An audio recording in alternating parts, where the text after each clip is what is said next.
All right, couple of quick things. I want to address the Draymond situation, and this is gonna be precursor my show tomorrow.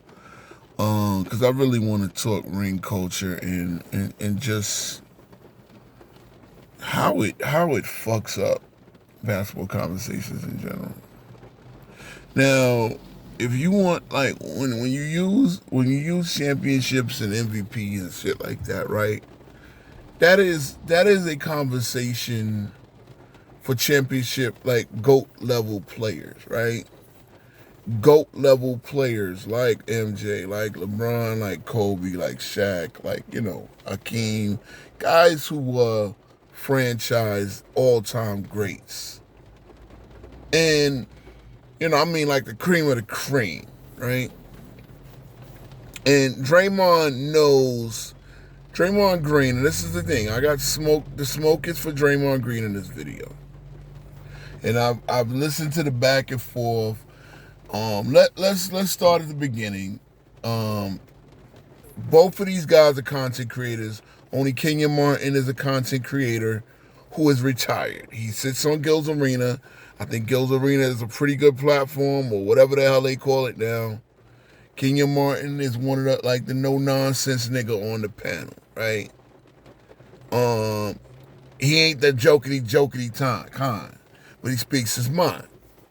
And Draymond was asked about Kenyon was asked about Draymond Green he was asked about enforcers. It's funny because enforcers, what they used to be and what they are now, this is what got Draymond Green thinking he's the big bully on the block. But I've said this many times, that Draymond Green had to play in the previous era or even the 90s, he would have been, it goes back to this, that House Party 3 story where you had the 3X Con catering and they were talking about Showboat and like Showboat, the big bad pimp out here right now. But the 3X Cons, I mean, anybody remember House Party 3, y'all remember the reference. That was actually my favorite house party, to be honest. Especially the Bernie Mac parts. But you had, through the 3X Cons, they were like, Showboat, we had this nigga in fucking, like, we had this nigga in skirts and tights out on the block. Like, Showboat acting like he big and bad out here, but that nigga don't want no smoke with us, so that nigga better not have our money, right? That was the whole little joke there. It kind of went over a lot of people's head, whatever, but that's what Draymond Green would have been in the 90s. He'd have been a quiet little church mouse, role-playing ass nigga at the end of somebody's bench. Maybe he gets in there for a good 20-something minutes. He'd have been nothing special. And I need to preface that to understand this. Like Kenyon Martin was a real tough guy that put niggas in people's places, bro. You didn't want to mess with Kenyon Martin. So Kenyon Martin wasn't even bigging up himself, and he really wasn't getting at Draymond like that. What he said was what we all know. Just like Kevin Garnett, they know who to go at, and they also know who put them in place. Like Kenyon Martin is a nigga that put Kevin Garnett in his place. Kevin Garnett knew not to play the tough guy act with Kenyon Martin. And this is important to understand, because I think part of this conversation, when we sit there and we compare the players, Draymond is lucky he was born when he was born. Because if Draymond was 47 years old, like Kenyon Martin is, and played in a league with Kevin Garnett, Tim Duncan, right off the bat, Draymond Green has never seen. Okay, let's just say there's 4 forwards on an All-NBA defensive team and All-NBA teams. Well, that's half of them right there. Then throw in a Rasheed Wallace. Throw in a Bruce Bowen. Oh, damn. Bruce Bowen alone. Let's say you don't believe in Rasheed. Throw in a Ron Artest. Okay, Ron Artest gets suspended a couple of years. You see what I'm saying? There's 4 slots. There are 4 slots. Jermaine O'Neal. I mean, I'm trying to think of the other forwards. You got Josh Smith, who was a great defender once he gets in the league in '04. Draymond Green never sees. He might see one or two. He don't see it every year like he does now. Give me the great stalwart defensive forwards in the league right now. Draymond Green gets to play center in a league where, everybody's a stretch 5 or stretch 4. I mean, he's competing with guys who are not two-way. Anthony Davis, who plays center since he's been with the Lakers, is not healthy enough, does not get, again, I'm just looking at the competition. So as I see Chris Webber, I see Jermaine O'Neal, I see Mari Stoudemire, I see Matrix, I see,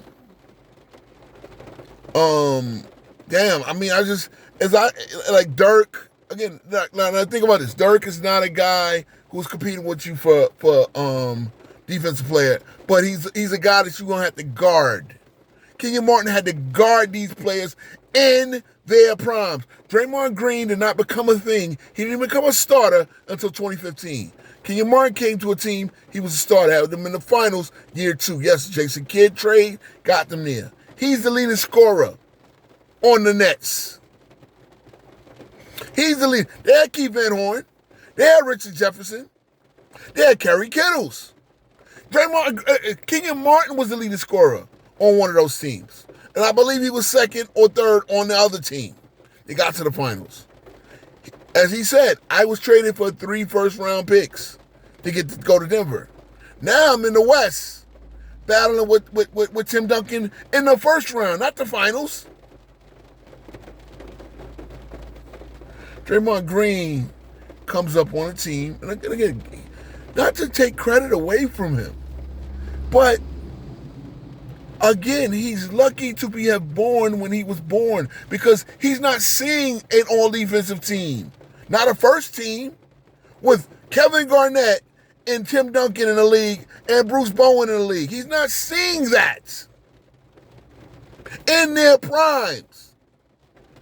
He's not seeing those guys. He's not seeing he's not in addition to having to guard them whenever you play them. You have to compete with them for accolades.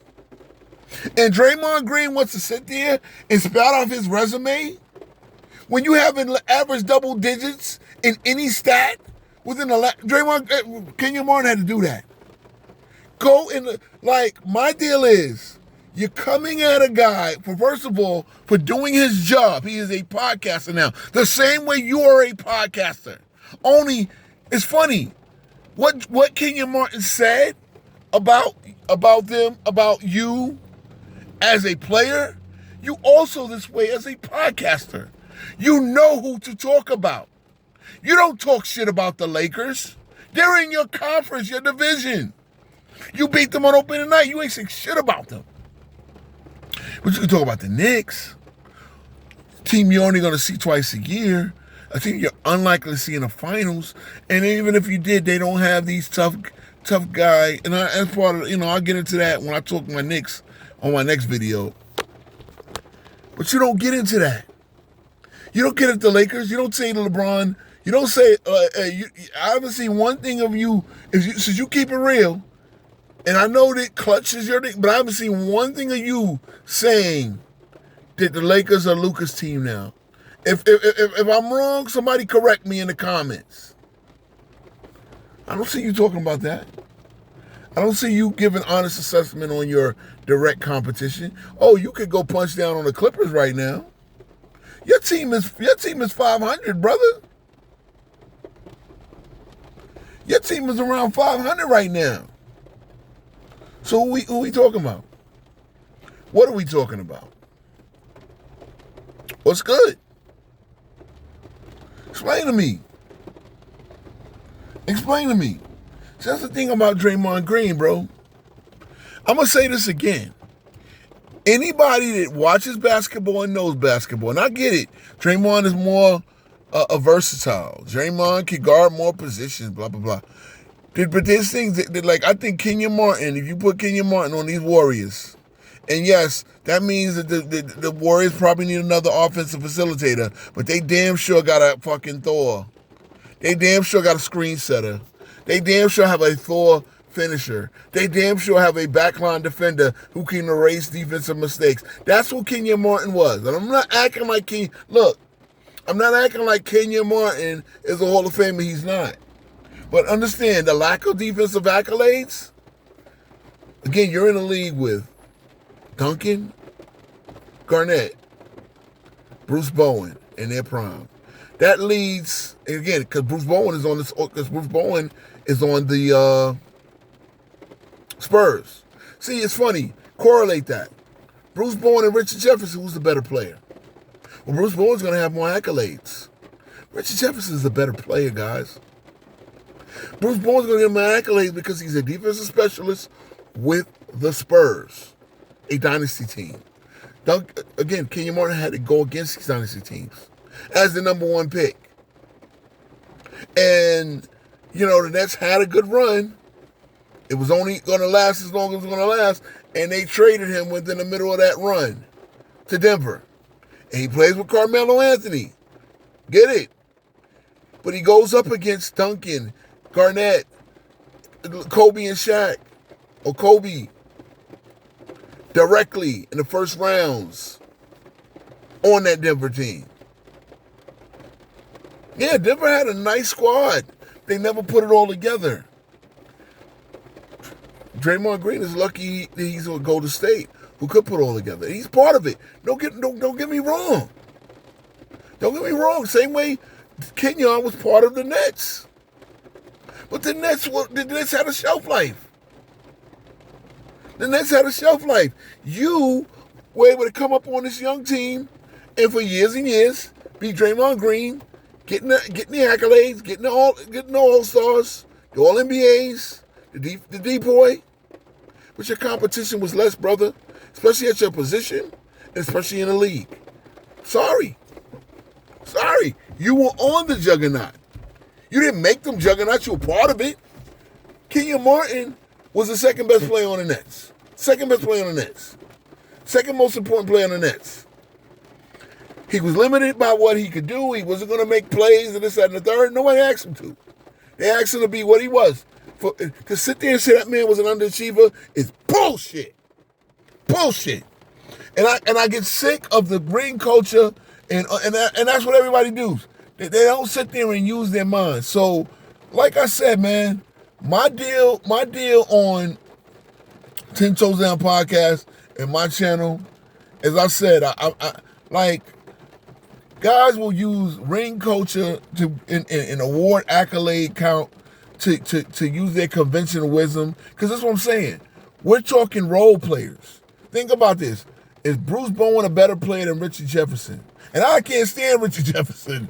I mean, as a Knicks fan, I got respect for him as a player, what he was. But he's better than Bruce Bowen. But Bruce Bowen's going to have the accolades. And that's why when using accolades for role players who are in different situations, you can't do that. Yes, Kenyon Martin was a role player, a secondary star. And honestly, to be a secondary star when he really was a role player, it was actually overachievement, not underachievement.